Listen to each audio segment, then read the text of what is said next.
మల్కాజ్గిరి నేరేడ్ మెట్లో ఉద్రిక్త పరిస్థితులు నెలకొన్నాయి. ఎంపీ ఈటల, ఎమ్మెల్యే మర్రి రాజశేఖర్ రెడ్డి మధ్య వాగ్వాదం చోటు చేసుకుంది. రైల్వే అండర్ బ్రిడ్జ్ శంకుస్థాపన పనుల విషయంలో గొడవ జరిగింది. కేంద్ర ప్రభుత్వ నిధులతో బ్రిడ్జ్ ఏర్పాటవుతుందన్నారు ఈటల.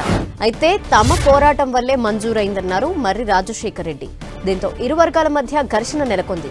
ఓవైపు భారత్ మాతాకి జై, మరోవైపు జై తెలంగాణ నినాదాలు చేశారు.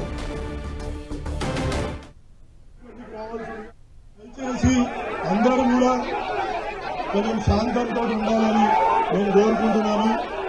దయచేసి అన్న మన బీఆర్ఎస్ కార్యకర్తలకు, బీజేపీ కార్యకర్తలకు, లీడర్లకు నా విన్నపం ఏంటంటే సమన్వయం పాటించండి.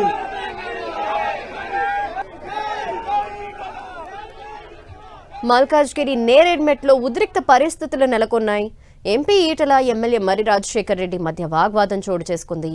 రైల్వే అండర్ బ్రిడ్జ్ శంకుస్థాపన పనుల విషయంలో గొడవ జరిగింది. కేంద్ర ప్రభుత్వ నిధులతో బ్రిడ్జ్ ఏర్పాటవుతుందని ఈటల అనగా, తమ పోరాటం వల్లే మంజూరైందంటూ మర్రి రాజశేఖర్ రెడ్డి అన్నారు. దీంతో ఇరు వర్గాల మధ్య ఘర్షణ నెలకొంది. ఓవైపు భారత్ మాతాకి జై అని, మరోవైపు జై తెలంగాణ అని నినాదాలు చేశారు అక్కడి ఉన్నవారంతా.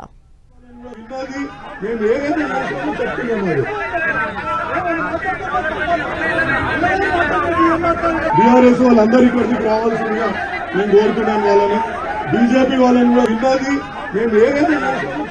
ఎంపీ వర్సెస్ ఎమ్మెల్యేకి సంబంధించిన డీటెయిల్స్ మా ప్రతినిధి అజయ్ అందిస్తారు. అజయ్, చూసుకోవచ్చు, ఈ రోజు ఎంపీ వర్సెస్ ఎమ్మెల్యేగా మారినటువంటి పరిస్థితి కనబడుతుంది. మల్కాజ్గిరిలో నేరేడ్ మెట్లో ఒక ఉద్రిక్త పరిస్థితులు కూడా నెలకొవడం జరిగింది. అక్కడ మల్కాజ్గిరిలోని రైల్వే అండర్ బ్రిడ్జ్ శంకుస్థాపన పనుల విషయంలో ఇటు బీఆర్ఎస్, అదేవిధంగా బీజేపీ కార్యకర్తల మధ్య ఒక ఘర్షణ వాతావరణం ఏర్పడడం, కేంద్ర ప్రభుత్వం నిధులతోటే ఈ అండర్ పాస్ ఏర్పడుతుంది. ఈ ఈటల రాజేందర్ పోరాటం వల్లే ఈ అండర్ పాస్ బ్రిడ్జ్ కి కేంద్రం నుండి నిధులు మంజూరయ్యాయంటూ బీజేపీ నేతలు వాదిస్తుండగా, మర్రి రాజశేఖర రెడ్డి పోరాటం వల్లే ఈ అండర్ బ్రిడ్జ్ ను కేంద్ర ప్రభుత్వం ఇచ్చింది, మంజూరు చేసిందంటూ కూడా బీఆర్ఎస్ కు సంబంధించినటువంటి నేతలు వాదనలు వినిపించినటువంటి పరిస్థితి కనబడుతుంది. దీంతో ఒక్కసారిగా ఇరు వర్గాల మధ్య ఒక తోపులాట, ఘర్షణ వాతావరణం నెలకొన్నటువంటి పరిస్థితి కనబడుతుంది.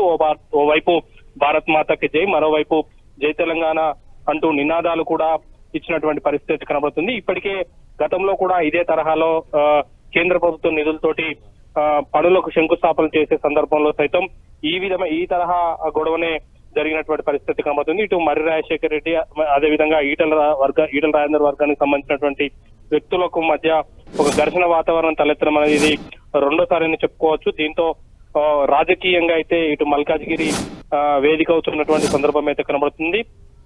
ఎంపీ ఈటల రాజేందర్ కృషితోటి ఈ నిధులు వచ్చాయి, ప్రజల ట్రాఫిక్ కష్టాలు తీరబోతున్నాయంటూ ఒకవైపు బీజేపీ నేతలు చెప్తుండగా, బీజేపీ శ్రేణులు చెప్తుండగా, మరోవైపు బీఆర్ఎస్ పోరాటాలు, బీఆర్ఎస్ కృషి వల్లనే ఈ అండర్ పాస్ బ్రిడ్జి నిధులు మంజూరయ్యంటూ కూడా బీఆర్ఎస్ నేతలు చెప్తున్నటువంటి పరిస్థితి కనబడుతుంది. ఇక్కడ క్రెడిట్ వార్, ఎవరు ఈ అభివృద్ధికి సంబంధించినటువంటి నిధులు, అండర్ పాస్ బ్రిడ్జికి సంబంధించినటువంటి నిధులు తీసుకొచ్చేదని ఒక క్రెడిట్ వార్ లో భాగంగానే ఈ గొడవలు జరుగుతున్నాయంటూ కూడా రాజకీయ విశ్లేషకులు అయితే చెప్తున్నటువంటి పరిస్థితి కనబడుతుంది. Right Ajay, thank you.